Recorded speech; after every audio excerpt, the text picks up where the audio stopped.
From the Library of Congress in Washington, D.C.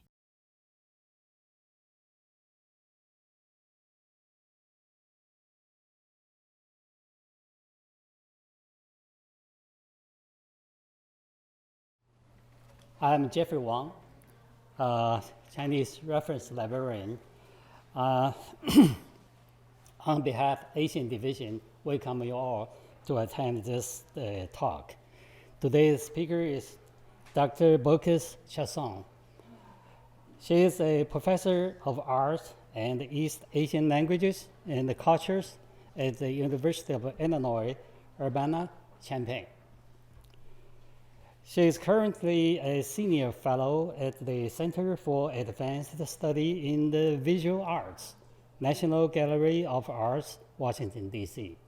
So for the last several months, she has been doing research on Chinese classic art works in the Asian Division.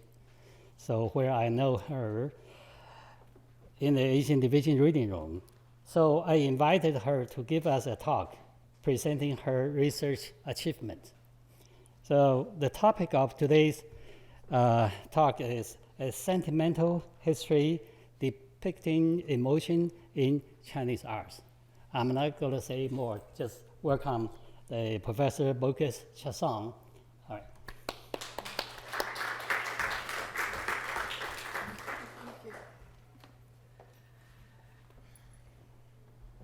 Thank you, Jeffrey, very much for a generous introduction. It is my honor here to be here this afternoon in this splendid building, and I hope you all take this opportunity to take a tour if you haven't already. I want to thank all the people who helped make possible my visit today, as well as the librarians, including Jeffrey and many others, in the Asian Division who made my stay in Washington so profitable and so, I must add, difficult to leave. My subject today is emotion and its depiction in Chinese art. I have time to focus only on a few of the moments in what I have called a sentimental history. But before I begin, let me tell you what motivated me to look into this history, for few Chinese art historians have. Since the 1980s, anthropologists and historians of Europe have examined the nature of human emotion. It was only in the early years of the new millennium that sinologists, especially literary historians, began to look seriously into this subject.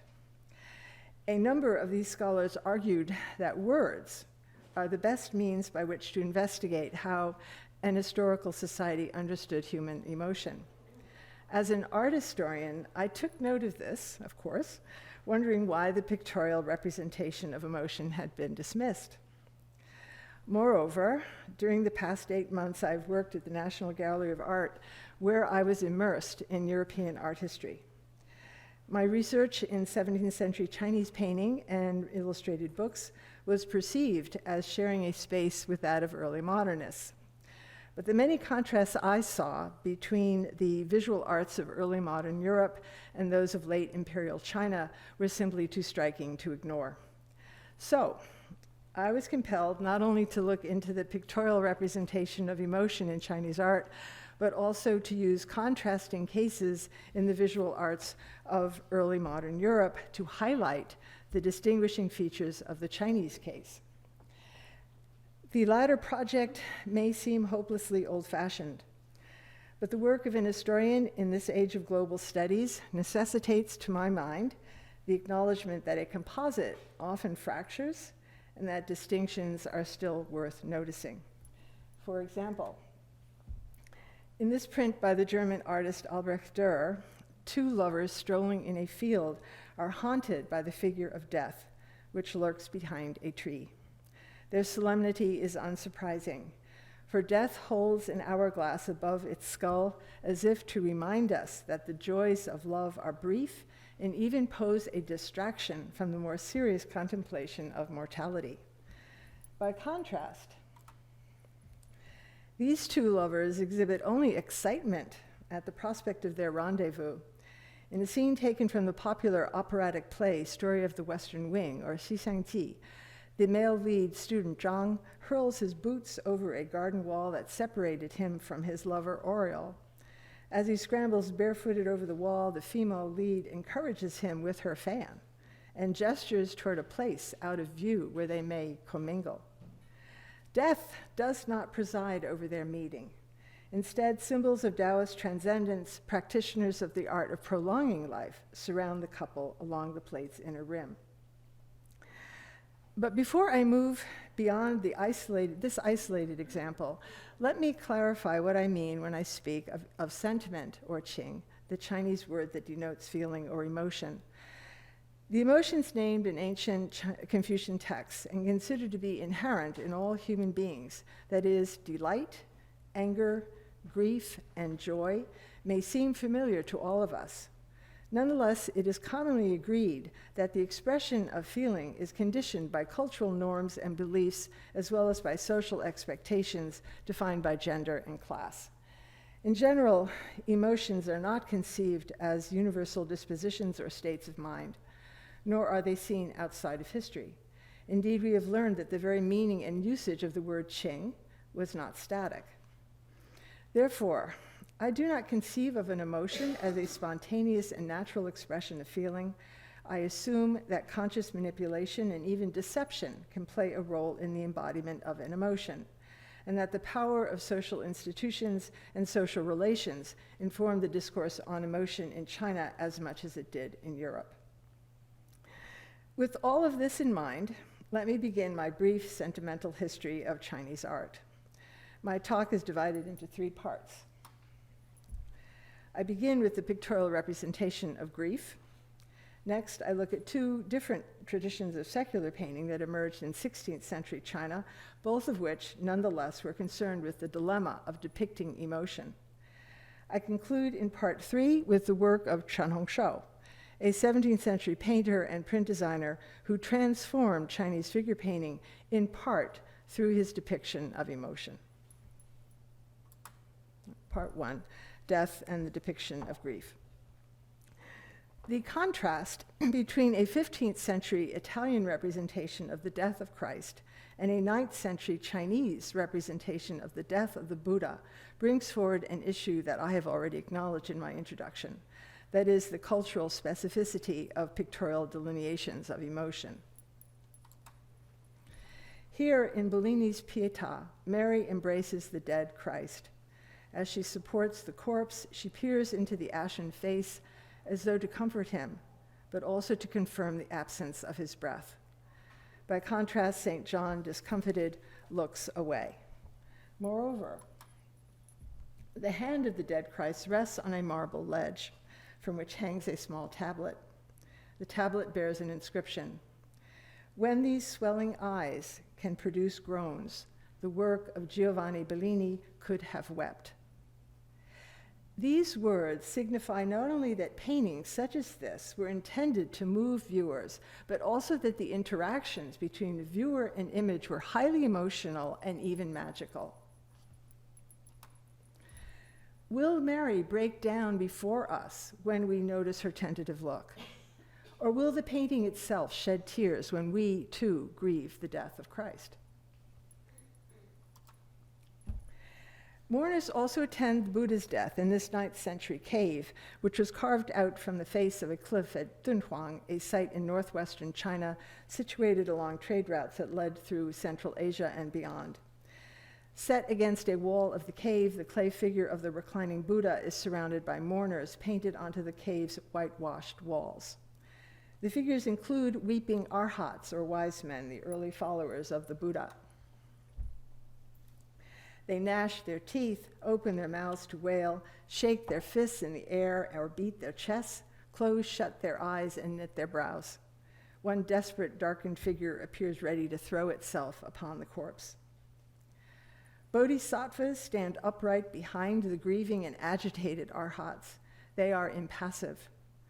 The bodhisattvas, enlightened beings dedicated to the salvation of all sentient beings, instruct viewers how to respond to the Buddha's death.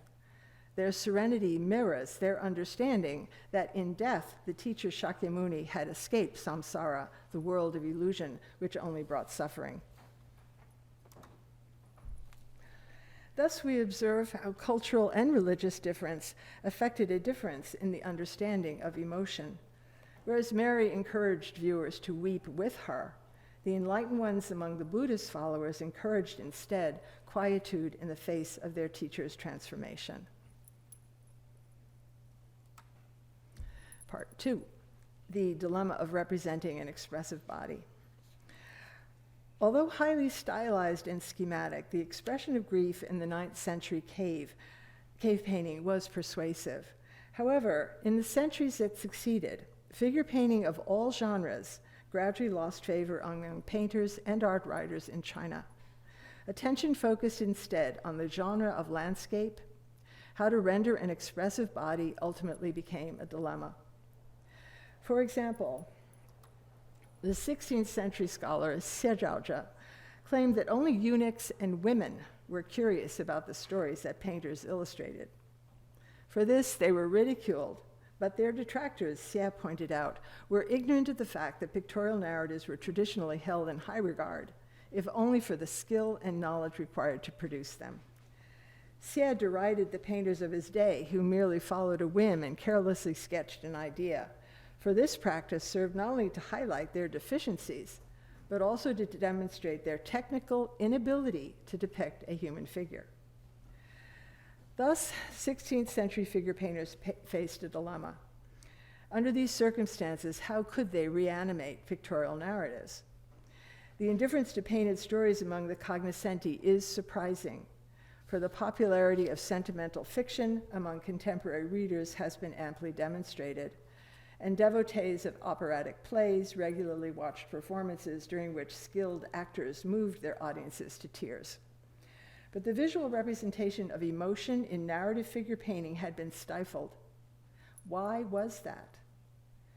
Can it be that the problem lay merely in the technical incompetence of contemporary painters, or were other issues at play? An illustrated treatise, which is in the Library of Congress, by the way, on figure painting from the late 16th century entitled Tianxing Daomao, or Shapes of Heaven, Appearances of the Way, illuminates several aspects of the dilemma that confronted painters at this time. Here, an illustrated leaf from the treatise, which shows two men looking at water flowing from a spring.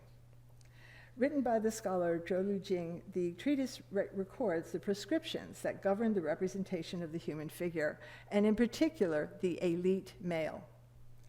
Among the 40 illustrations that accompanied the treatise, only 4 were dedicated to the female figure, and only 3 among the 4 sketches included laborers. The rest portrayed cultivated gentlemen in pursuit of various activities, especially drinking, such as this one. In prefatory remarks, Zhou addressed diverse issues relevant to figure painting.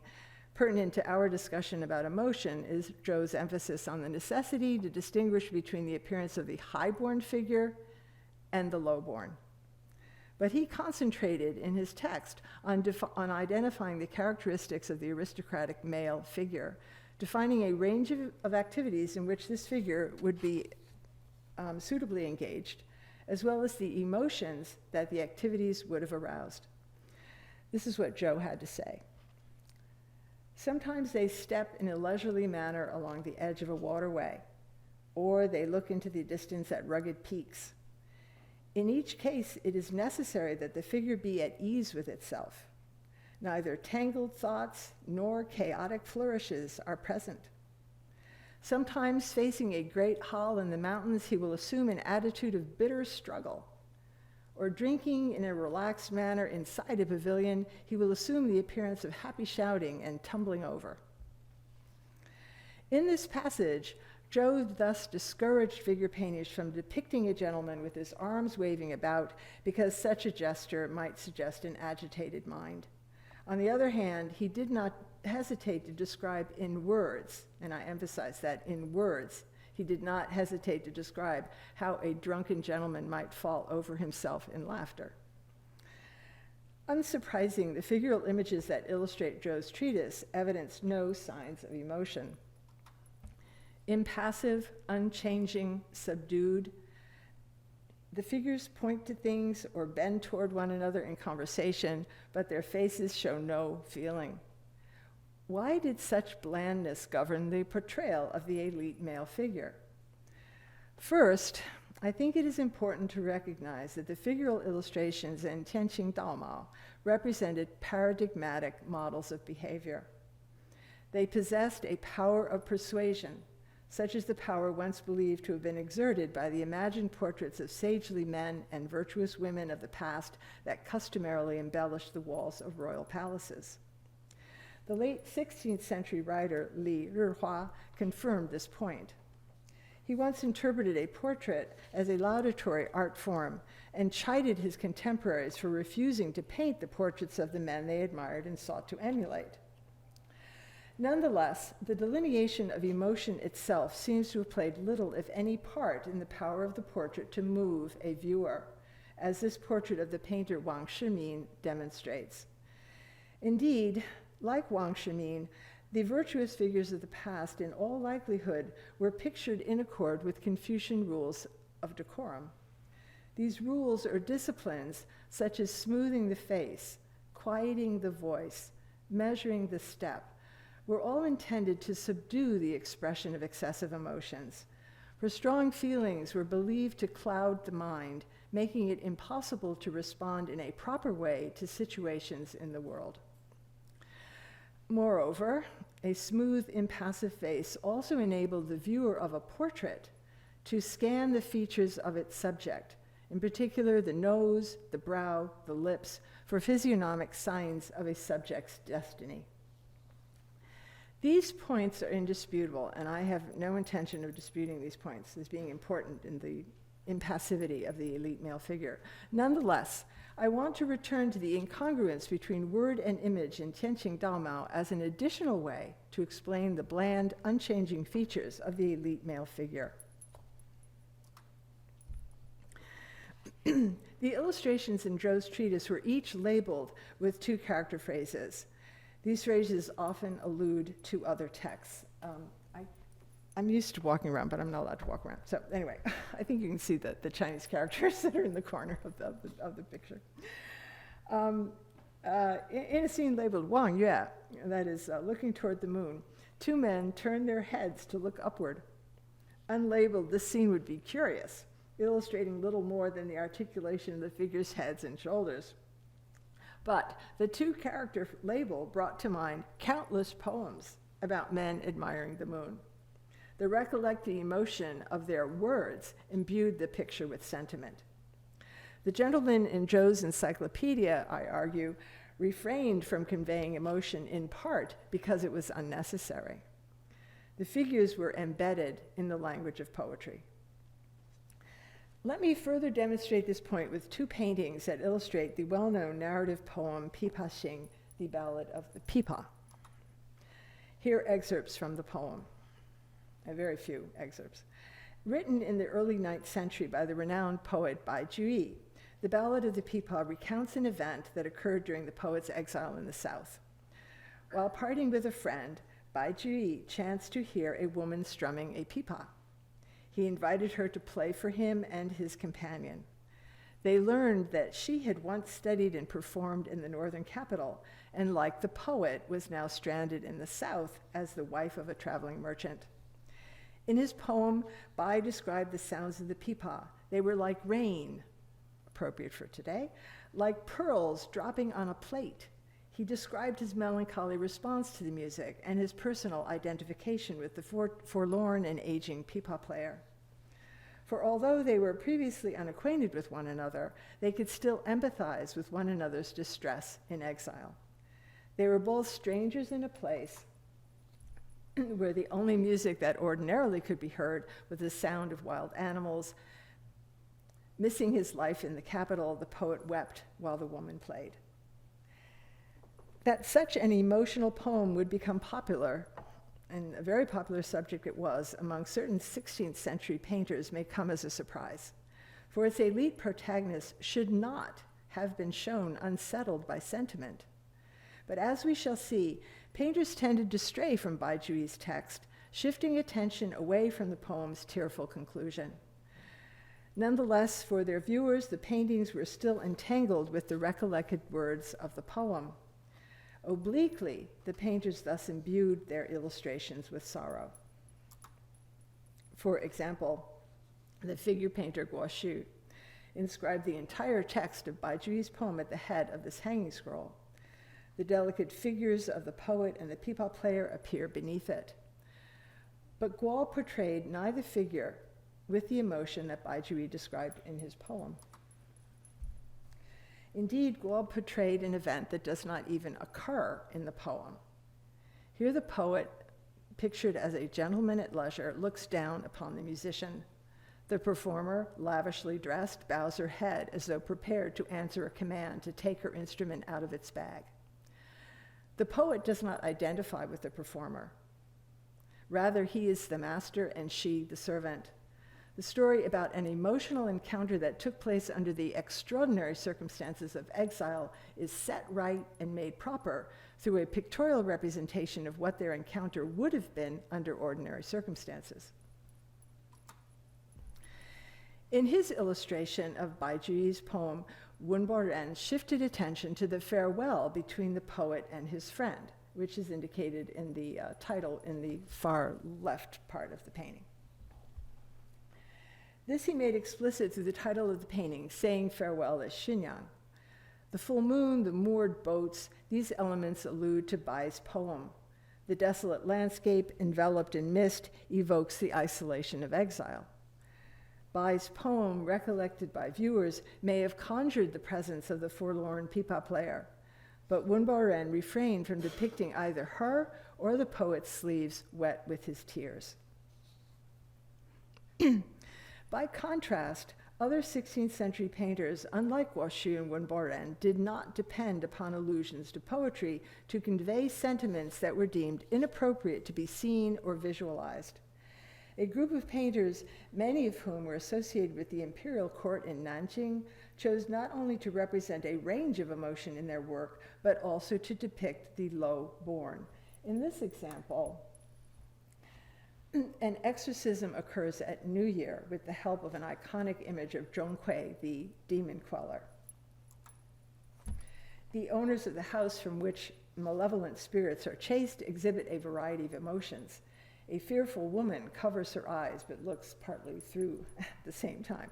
One solemn man prays. Another looks on in wonder with his mouth agape while he constrains one excited child and tries to protect another. Thus it appears that the pictorial representation of emotion was determined in part by social class. Rustics and illiterate men and women could be shown with emotion on their faces. Elite men should not. In this work, studying a painting, Zhang Lu, a highly regarded painter who gave up a career in the government, slyly demonstrated how the expectations of class and gender determined the pictorial depiction of emotion. A group of rustics have unrolled a hand scroll. Aping elite connoisseurs, each man and child exhibits a solemnity not expected of them. The high-born owner of the painting, just waking from a drunken sleep, is indifferent to the marvel of the painting. But his wife stops working at her loom to lean in for a look. In this very unusual painting, Zhang Lu turned the social world upside down. The peasants, merchants, and artisans, foolish women and eunuchs, whom his contemporaries derided for copying the pictures in illustrated books or for asking about the stories in a painting, these figures he positioned on a par with an elite male. Indeed, considered from Zhang Lu's perspective, we might consider that the norm for emotional restraint in figure painting established in the 16th century was a response to the increasingly diverse audiences that painting attracted at that time. Money had come to define the value of things, including esteemed collectibles such as paintings. But money was promiscuous. It could be had by anyone. To distinguish clearly between the common and the refined acquired an urgency that it did not have in previous eras. In figure painting, quietude identified, therefore, a specific social distinction. Now, this ideological bias would change in the work of the innovative 17th century figure painter and print designer Chen Hongshou, to whom I now turn. Part 3, Chen Hongshou's Laments.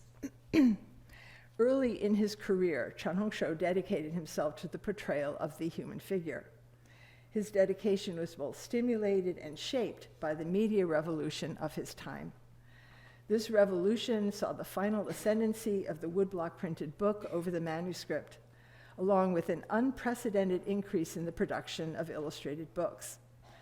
The consequences of book illustration were manifold. I focus on only one, that is, how it sparked artistic experiments at the intersection of print and painting. Few artists worked in these two mediums with as much wit as Chen Hongshou.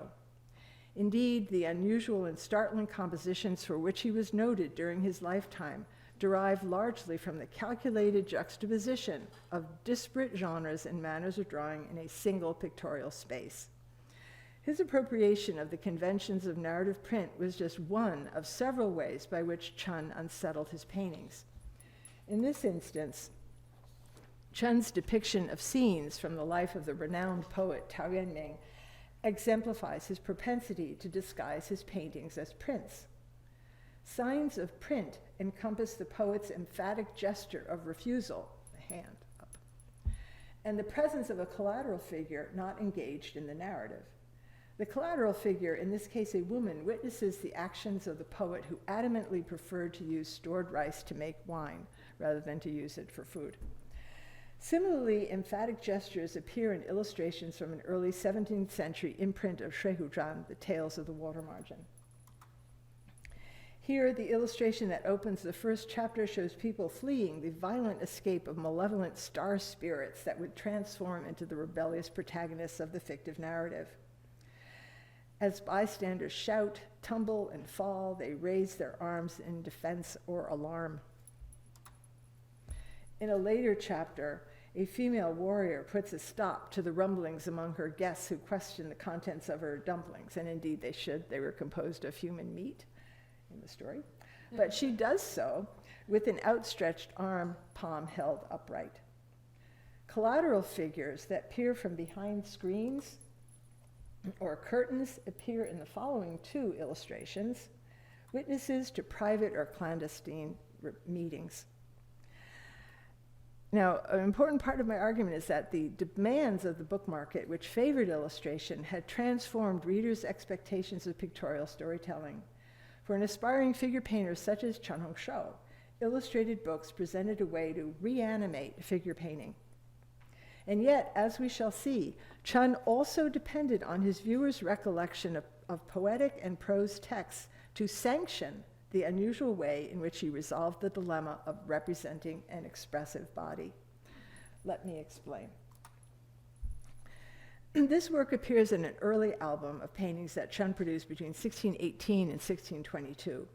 Each pictorial leaf faces an inscribed leaf, which contains commentary on the painting that it accompanies. Chen Hongshou wrote 6 of the inscriptions. In this case, the famous and erudite writer Chen Jiru, an acquaintance of Hongshou's father, wrote the supplementary inscription. I shall return to its contents in a moment. In this painting, Chen portrayed a solitary woman at the edge of a wood under a full moon. Seated at a stone table where a wooden mallet lies, she pauses from the labor of pounding silk. Women pounded raw silk to soften its fibers and to loosen the gummy substance that adhered to them, thus preparing the silk to be spun and woven into cloth. An established poetic subject, scenes of women pounding silk, tended to highlight the erotic connotations of the act, which are clear enough. Enhancing its sensuality, many poets observed the sweet sweat that showed on a woman's face while she pounded the silk. But Chen, I think, concentrated instead on portraying the woman's sorrow. She looks up through tangled branches of bamboo to glance at desiccated leaves rendered large which fall to the ground. It is autumn, a season that was traditionally identified with feelings of sorrow. A full moon shows itself through wisps of cloud. It, too, identified the season.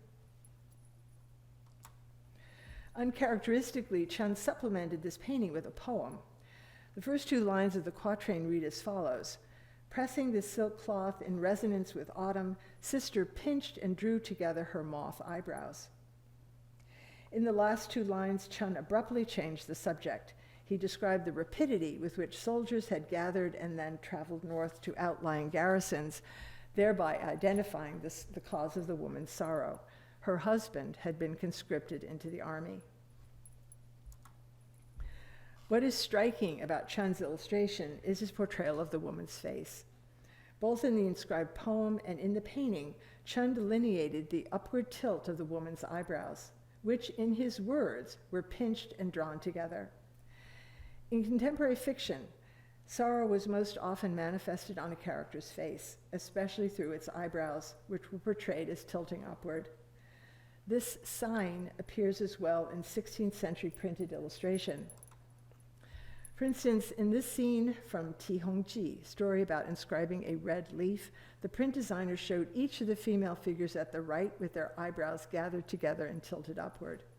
Their sorrow at parting is further enhanced by the gesture of lifting their arms, covered in their sleeves, toward their faces. Admittedly, this graphic sign of sorrow is subtle. It took me a long time to admit this, so bear with me. Nonetheless, the face of Chen's character evidences more feeling than other 16th century depictions of women pounding silk. Zhou Ying's figure evidences no sign of feeling on her face. And a scene of pounding cloth included in Tianqing Daoma shows an old woman bent over her work. Her face is wrinkled, but she has not pinched her brow in sorrow. By contrast, Chen followed the example of contemporary print designers, rendering emotion in a small sign on the surface of the face. Nonetheless, I am compelled to wonder why the delineation of sorrow was so subtle, why it was created with a simple mark on the surface of the face, why this mark was rarely accompanied by other facial markings. The superficiality of the Chinese technique of delineating emotion becomes yet more apparent in contrast with the techniques demonstrated in Charles Lebrun's famous book on the passions. Here, a woman's face demonstrates sadness. In the caption beneath the image, Lebrun described how the muscles of the face moved the brows upward and turned the mouth downward. Similarly, muscular contractions caused the neck to bend onto the shoulder. It has been noted that the preoccupation with the musculature of the body in European medical theory was inseparable from the preoccupation with the conception of selfhood that encompassed the agency of the self. In traditional Chinese medical theory, however, there was no distinction drawn among muscle, flesh, tendon, and sinew. Hence, I want to suggest the pictorial representation of emotion in late imperial China was based on a limited repertoire of graphic marks, signs that manifested only on the surface of the face. The slanted brow was not conceived as the result of a contraction of a facial muscle in response to an intangible feeling. Before leaving this painting, let me return to Chen Jiru's commentary. He praised Chen Hongshou's rendition of the familiar composition, which he traced back to a 12th century prototype. He observed the emaciation of the female figure, which had moved him to feel pity for her. In this way, Chen Jiru brought other images and other texts to bear on his response to Hongshou's painting. What else can explain why he saw an emaciated figure in Chen Hongshou's painting where there is none? And yet Chen Jiru overlooked the figure's pinched brow, a sign of print, through which Chen Hongshou, I argue, had conveyed the woman's sorrow. A question thus arises: did Chen anticipate that his daring, and I'll repeat, daring innovation in the depiction of emotion would be sanctioned and the print conventions he appropriated overlooked if they were embedded in a poetic subject? I think the answer to this question is yes. In the last painting I want to show this afternoon, some of you will be familiar with this, a drunkard who rests on overlapped banana palms has toppled a cup with his arm. The lid of the wine jug was precariously replaced. Voluminous folds of drapery undulate in different directions to enhance the discord of this composition. But it is the figure's face in particular to which I want to draw attention. The sharply tilted eyebrows and the furrowed brow, the frown just visible beneath the mustache, all betray an inconsolable distress. Comparable faces expressive of distress appear in illustrated books, such as this one. Here, under fierce attack, a man tries to protect himself with his arm, his fear and distress vividly marked on his face. However, Chen's drunkard is not under any obvious threat. Indeed, ordinarily drinkers, whether delineated in paint or in print, were portrayed unconscious or in a state of undress. Two drinkers that appear in Tianqing Daomao are typical. The picture labeled helplessly drunk shows a figure that appears to be unconscious. Another illustration, labeled extremely drunk, presents the drunkard stretching his arms as his robe falls open. So the question then is, what did Chen gain then by drawing instead upon printed images of men in distress? To answer this question, let me turn to Chen's to his inscription. It reads in part as follows: "Once again, we have lost several thousand miles of land. Shall we have to speak of this business again? I feel lucky to have some land to farm as an outsider unconnected with this situation. But I worry that armed rebels rising up in the Wu and Yue regions will plunder my granaries. In the meanwhile, there is still time to drink and to our heart's content.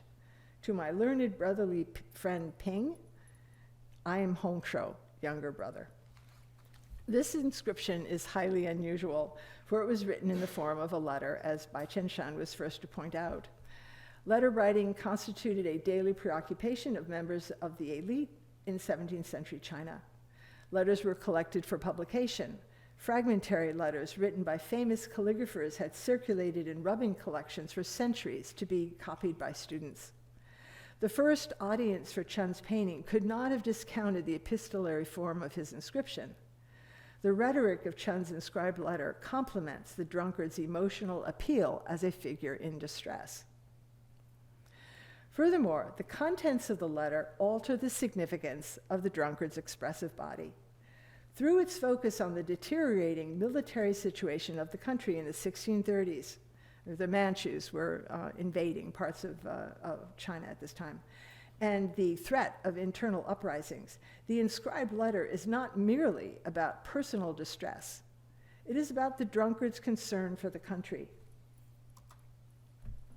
The letter calls to mind a revered text entitled Yueyang Lo Ji, Record of the Pavilion at Yueyang, written in 1046 by the scholar and distinguished official Fan Zhongyan.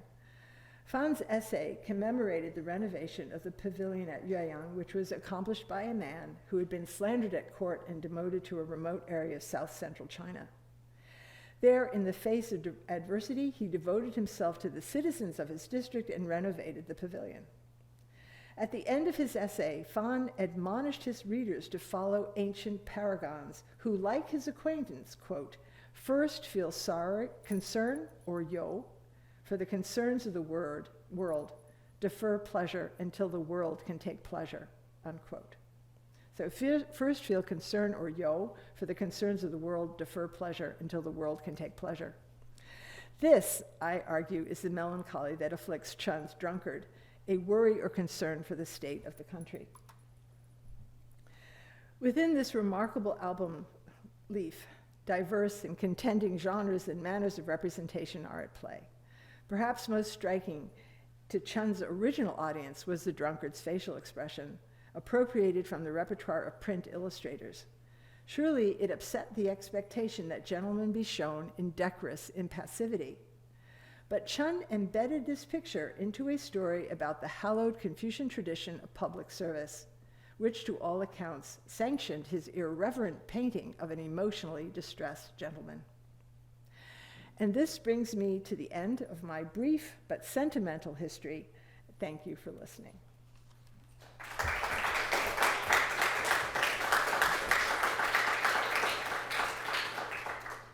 Thank you, Professor. Thank you. Your questions, please.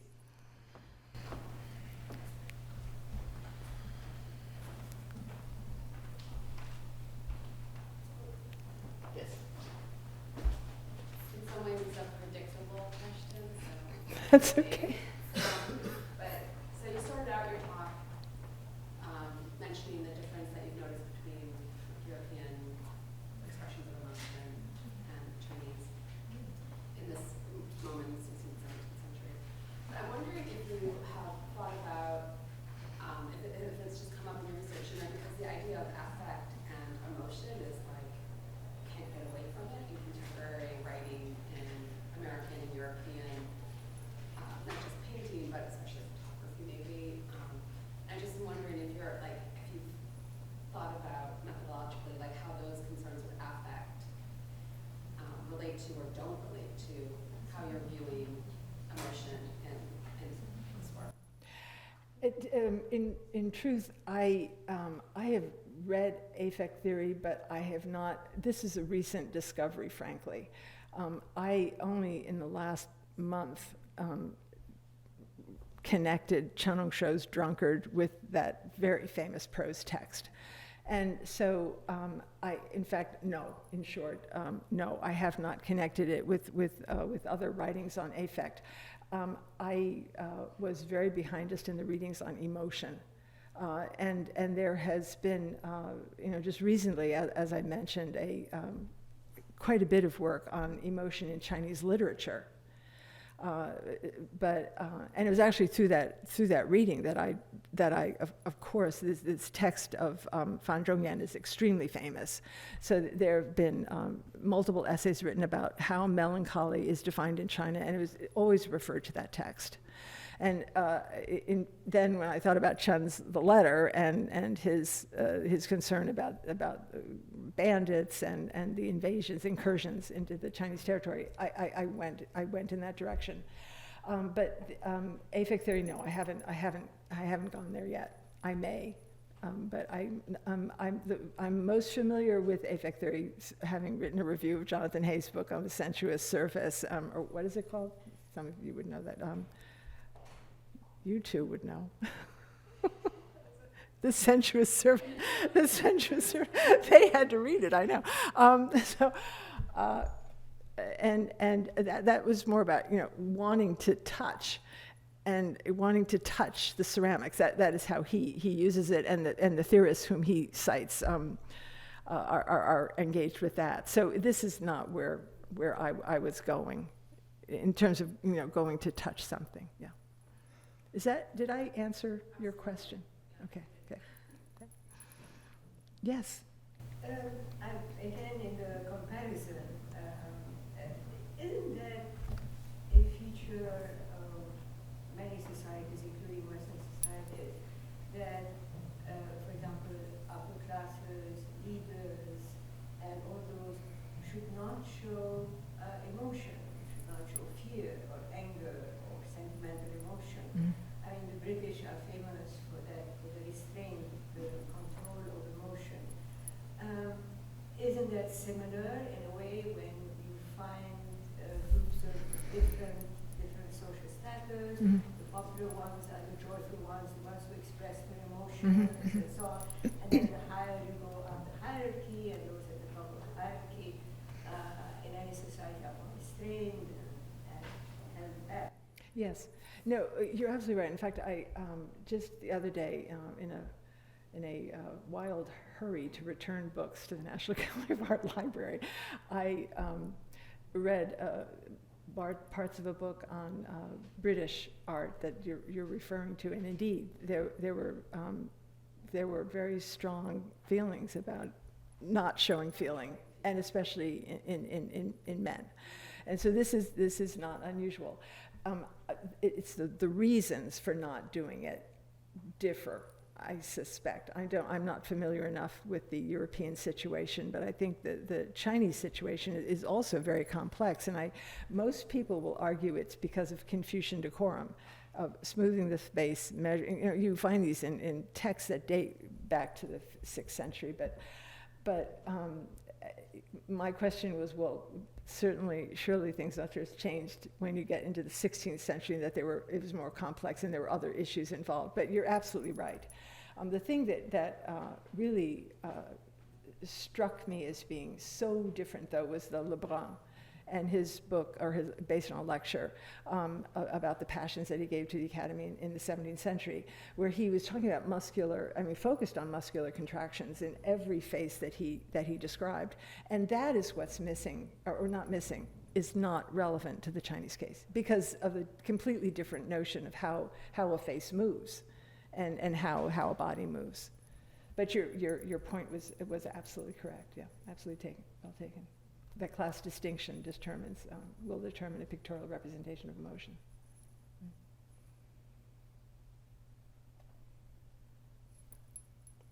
Any other questions?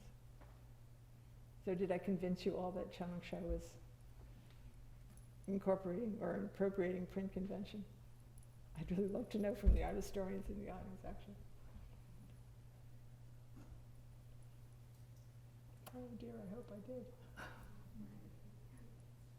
Those were in books, were in manuscripts, these images, the source of the images. I'm sorry, I didn't catch it. What is the source of your images? They're lovely. Oh, this one of the Drunkard on the banana palms, which, by the way, for decades and decades was identified as a self-portrait of Chen Hongshou. And I disagree entirely. And the Met has recently overturned that, has removed that label from the leaf. This comes from the Metropolitan. You can the Met is very generous in their shouldn't touch that. Very generous in their at their site, their website. There, you just type in Chen Hongshou, you can get to this and download it. Was it in a manuscript or was it a separate image? Oh, it's an album. It's an album. So it like this. You open it like that. And this is an interesting one in that it also has paintings by his son. So I think the album was put together by somebody else. I don't think Chen Hongshou put it together. Most people date it to about the 1630s, but it was actually assembled after that time. I'm sorry, I misunderstood your question. So, Anne, on Yes? the of your question, I am completely convinced, but of course I, don't, this is not my area, so it's not very easy to convince. And maybe you answered this question, but what's at stake in that? Like, why would it be hard to convince someone? Because, one, gentlemen were not supposed to be shown with any kind of distress or emotion. I mean, even if they were worried, you got that part. But so how did he reanimate this? How did he go about doing this? I'm arguing that is because he was a print designer. So he did make illustrations for printed books in the 1630s. And at first I thought, well, it must have come from that experience, but this picture is often dated prior to that time. So I think he may have been inspired by books with which he was familiar, which often were illustrated. This was the prime time for printed illustration.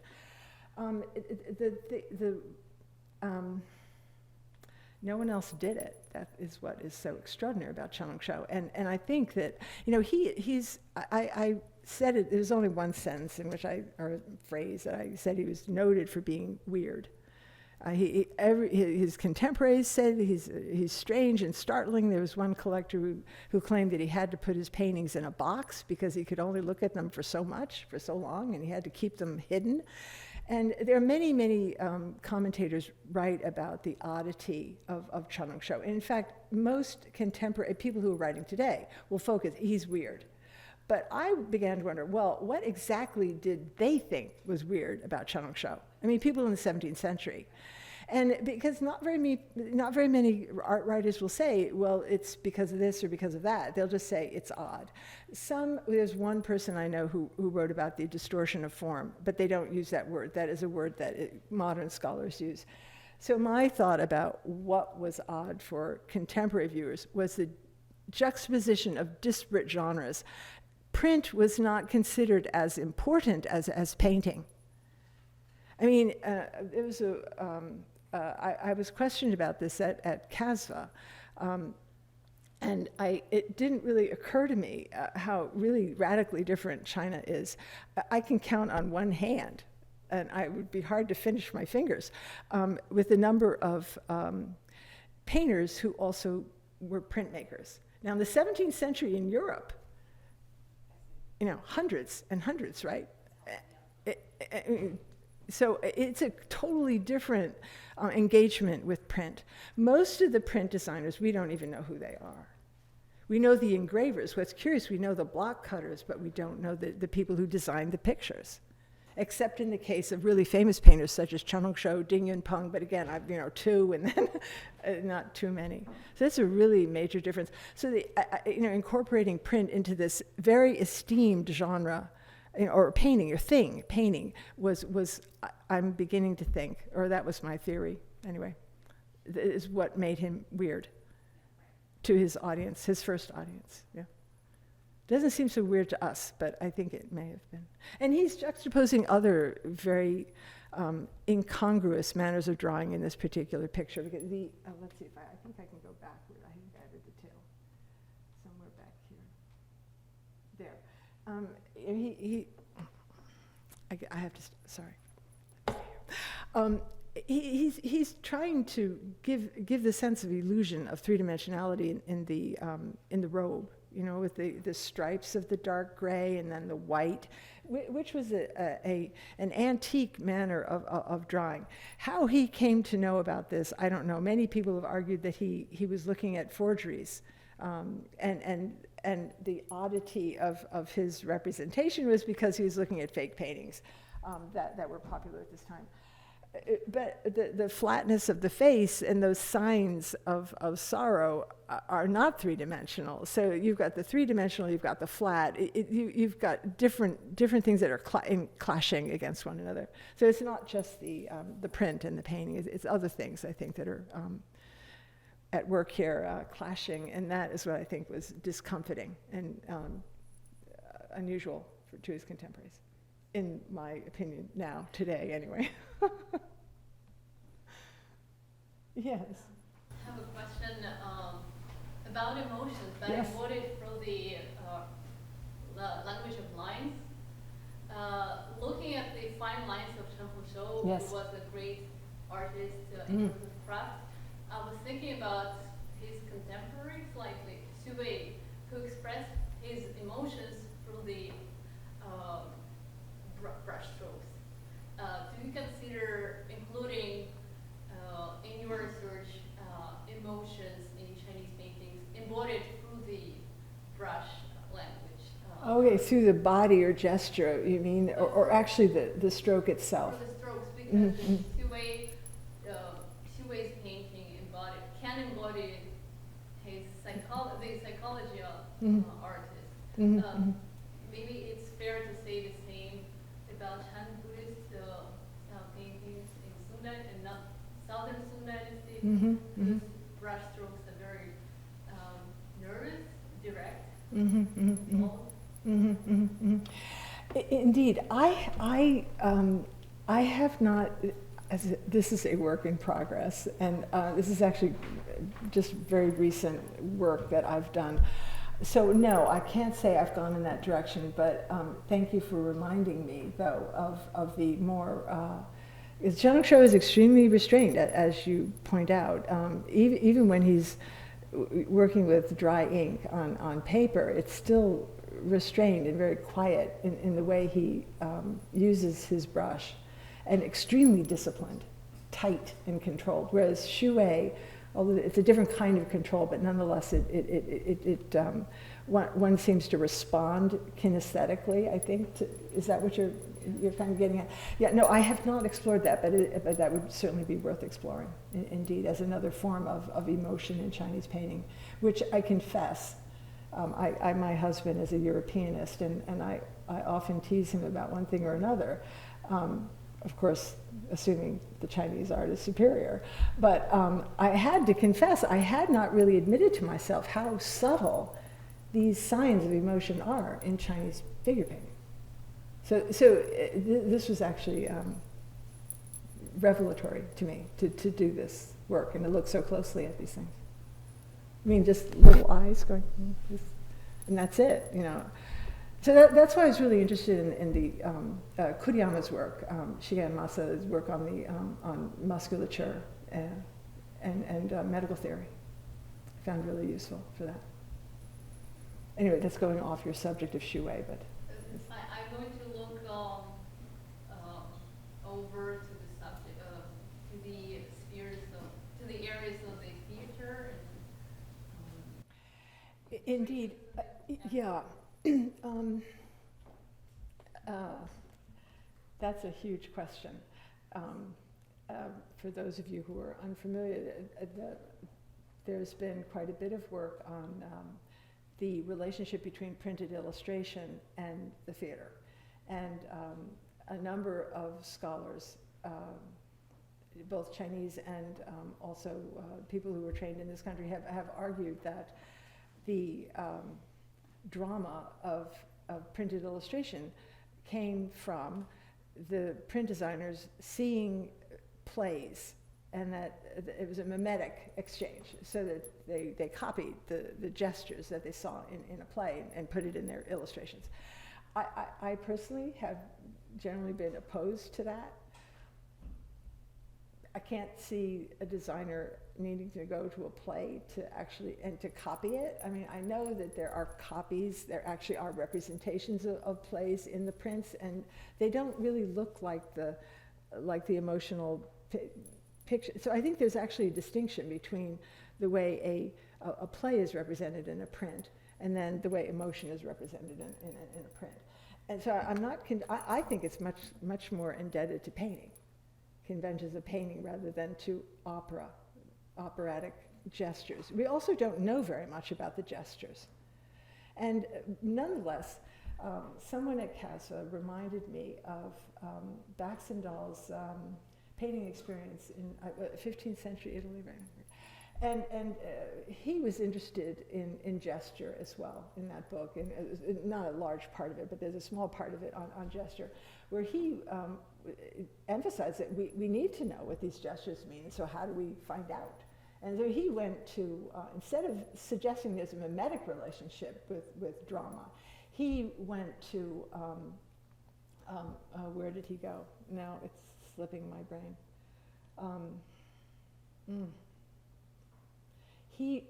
I know. When monks had to take vows of silence, what were their hand gestures?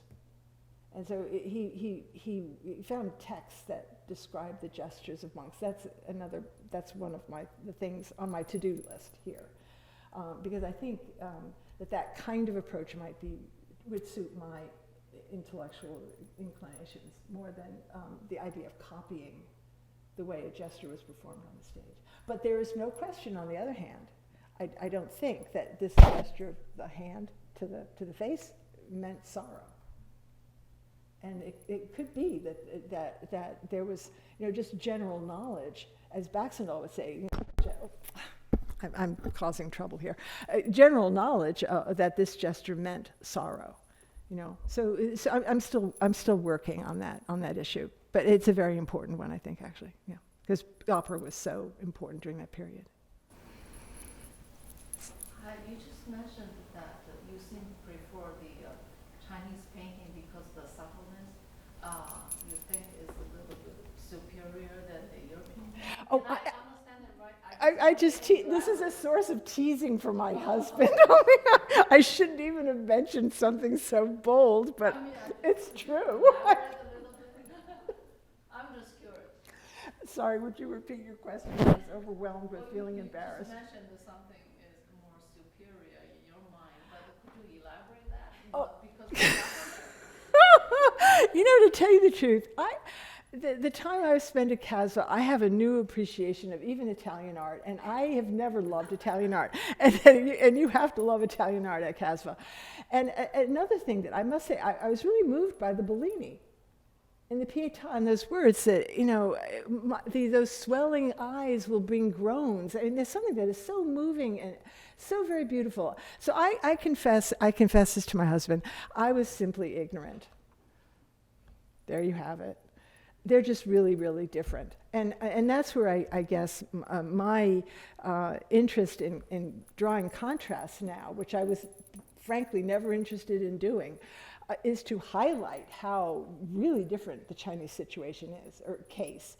I'm less interested in comparative studies that try to, most recently a book on Li Zhi, Montaigne and Cervantes in the same book with Li Zhi, Rivy Handler Spitz. I mean, it's a brilliant book and beautifully written.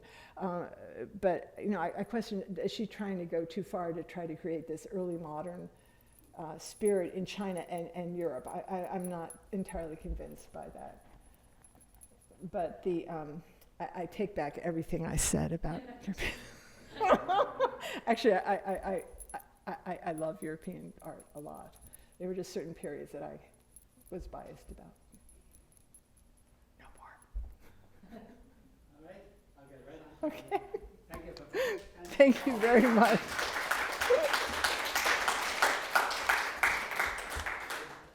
This has been a presentation of the Library of Congress.